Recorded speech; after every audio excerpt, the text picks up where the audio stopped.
Are you the kind of person who, when somebody says, it's going to be a great party, you start hoping it's going to snow? There are two kinds of people in the world: those who love a great party and those who are looking for an escape route as soon as the invitation arrives. I'm the second one. And if you are too, and you love slow living, a quiet life, a peaceful cup of tea, maybe with one friend, you're my kind of people. I'm just going to sit down because it's a little bit easier than doing it this way. It's not that we hate people, not at all. It's just that we thrive in calm, one-on-one connection types of situations. Hi, I'm Wendy. I'm an artist and I'm an introvert. And I'm a highly sensitive person. That means my nervous system is highly sensitive, but that's another story. So what do you do if you receive an invitation to a party and your first thought is, oh, groan, please, no. How can I get out of this? You're not alone, but there's a few ways that are graceful and don't hurt anybody's feelings and allow you to just live your life your way. You can arrive early and leave early. And actually, you kind of need a plan. Sometimes I arrive late and leave early. I know when I'm ready to leave, I have to get out of there. So there's a couple of reasons why I don't personally like parties.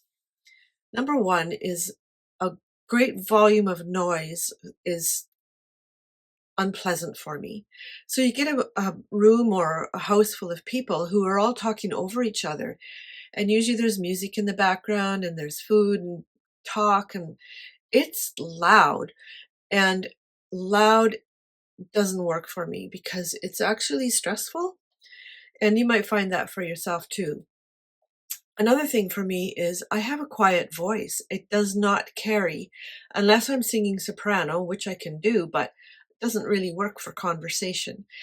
And my voice doesn't carry. Nobody hears me in that kind of hubbub. And I end up shouting, like leaning into people and shouting. And it doesn't take very long until my voice is hoarse. The other thing is sometimes I feel like I'm just putting myself, like I'm pushing myself to be there and to interact and using energy I don't really have. So my husband knows that when I say it's time to go home, he better grab the keys or I'm leaving without him because I have my own keys. Another idea is if you're at a house party to stand near the kitchen. That's often where there's fewer people and it's often where the introverts are. You can also look for other introverts. I remember going to a party thrown by a friend who was born with the hospitality gene, which I didn't get. And there were lots of people, lots of noise, and mingling around the house, kind of, the dining room, the kitchen, the living room. It was that kind of house where you could kind of pass through them all. And I found one person who I knew sitting by the fireplace alone, and I went and sat beside him. And because we're just far enough from a lot of chat, he could hear me and I could hear him, and we both didn't want to be there. Another thing you could do is just give yourself permission to stay home. Sometimes I do this. Sometimes I sign up for things and then wish I hadn't because it requires being up for it. And when your energy is kind of up and down, extroverts get energized by being with people. Introverts get drained. So if I've been out and about and doing a lot of things and haven't had enough quiet time alone, I will be going to the event already drained. And then it's really exhausting. And I know it's not good for me. But sometimes I feel um, obligated. Like I'm part of a group that meets every 2 weeks. And somebody suggested we have a potluck supper every time because they love getting together. And I'm like, ugh, do we have to? But I didn't say anything. I'm going along with it. But there are lots of times I just don't want to go because even though I love these people, there's too many of them. Like 6 people, perfect. 16, too much going on. But maybe you can handle it better than I can. And actually, I'm fine if I've had a good sleep the night before, if I have had a quiet day with not a lot of pressure, then it's like, oh, this is great. I can get together with friends. One thing you can do with an invitation is just say, thank you so much for thinking of me, but I won't be able to come. And you don't need to give an explanation. You just say, I'm not available, or I have other plans. And if somebody says, well, oh, what are you doing? You can just go, well, I just have other plans, and leave it at that. But thanks for asking me, and maybe next time, click. Okay? Because your peace matters. My peace matters. It matters to me to calm my system down and to keep it that way, because I'm kind of in a bad way if I don't. This kind of follows along, and that is to decide how much energy I have beforehand. If I say, I've never actually thought of it this way too much, but if I go, okay, I have like a half an hour energy for chit chat and dealing with people, then if it's going to be an all evening event, I know that I'm just going to make an appearance and leave. The other thing is, if you show up, you don't have to interact with everybody. You can just kind of pick and choose a few, have a short visit or whatever's required, talk about the food. I heard this one, some video, oh, I can't remember what it was. Oh, if people start asking you questions you don't want to answer, you can use the bean dip exit, which is, have you tried the bean dip? So I can apply that to actually moving towards the door. It's like, I'm just going to get one last glass of water, or I'm going to have one more of those tarts, and just kind of exit towards the door. Or you could just stay near the door right from the start and talk to the people there, and then just kind of slip out. If you feel like you need to thank the host or hostess, be sure to do that, but you don't always have to. If they're an extrovert, which most party people are, they might notice you're gone, but they're happy anyway. You can also give yourself a job, like offer to help in the kitchen, or offer to hand drinks around, or canapes or whatever, or hang coats. It kind of keeps you occupied, keeps you mingling, but you don't really have to interact very much. You can also have an exit line ready, and you don't need to explain. So you can say, I'm just going to slip away. Thank you so much for inviting me. And then just slip away. If it's an event that you really don't feel like you can get out of, or it would be rude, or if you're kind of obligated, try before the day to have a quiet, restful day, and the day of, and then also schedule in recovery time the next day, especially if things are back to back. Like, I have a very busy week, but I have sort of air in between these. And so what I'm doing is just making time to sit and read for a while, reading a novel, which basically takes me right away from all that thinking, because it's absorbing. Or I go for a walk and just kind of keep myself settled down. And then when the evening comes, which tonight I have something I have to go to, and I want to be there because there's a meeting as well. And I want to be at the meeting, but it's a potluck, which is another whole story. And then, everybody sits around, and it's a group that we don't know each other well, making small talk about the weather or the food. And, and this is a group of artists, and a lot of artists are introverts. So most of us don't want to be there, which kind of makes you wonder why we have a party. You might want to bring that up.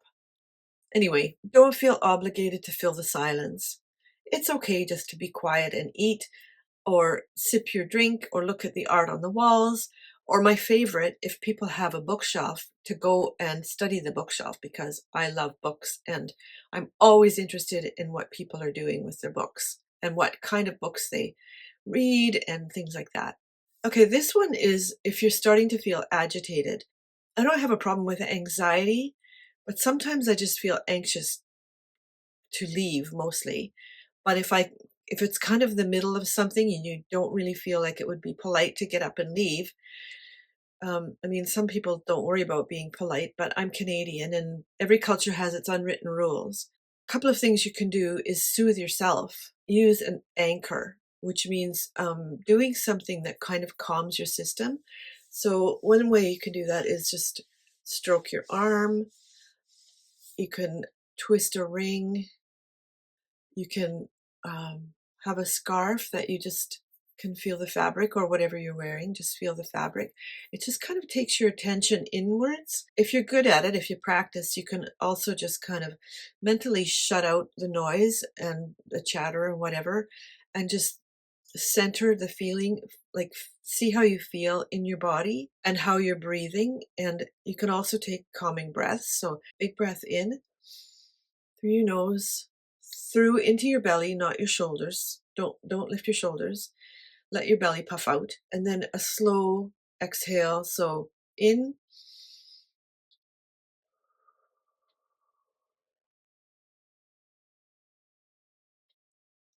slow exhale through your mouth, and it just kind of, it centers your mind, but also calms your system.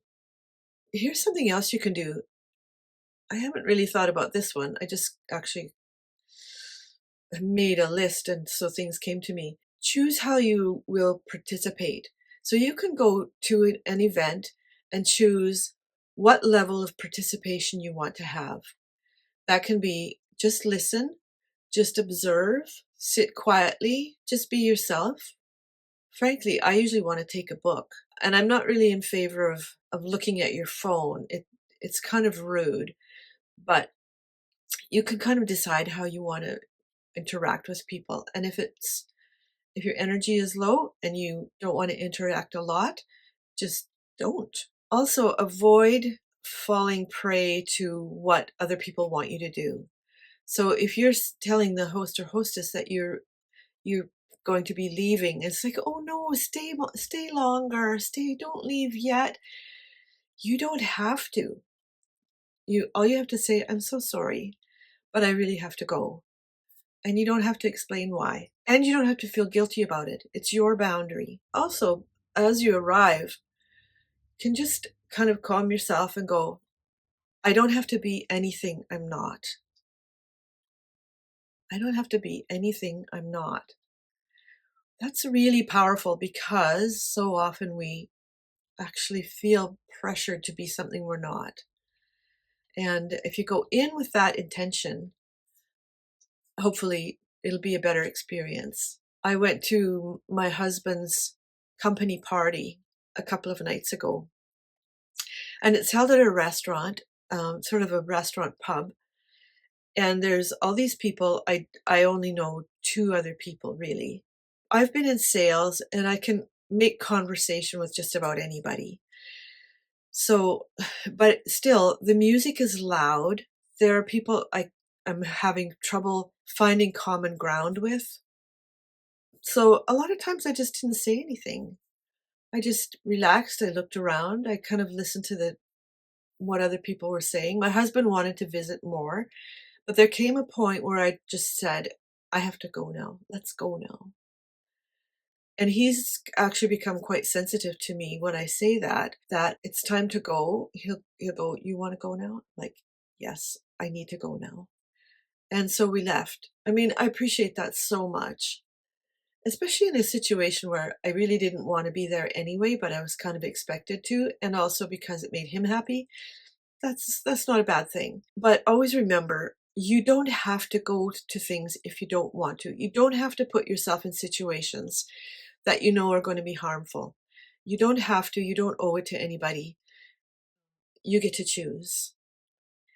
I hope that you'll choose to subscribe to my channel and click the little bell and leave a comment and tell me how you deal with situations as an introvert, if you are one. Or if you're an extrovert and have an introvert in your life that you have to deal with. That's another story. And I'll see you next time.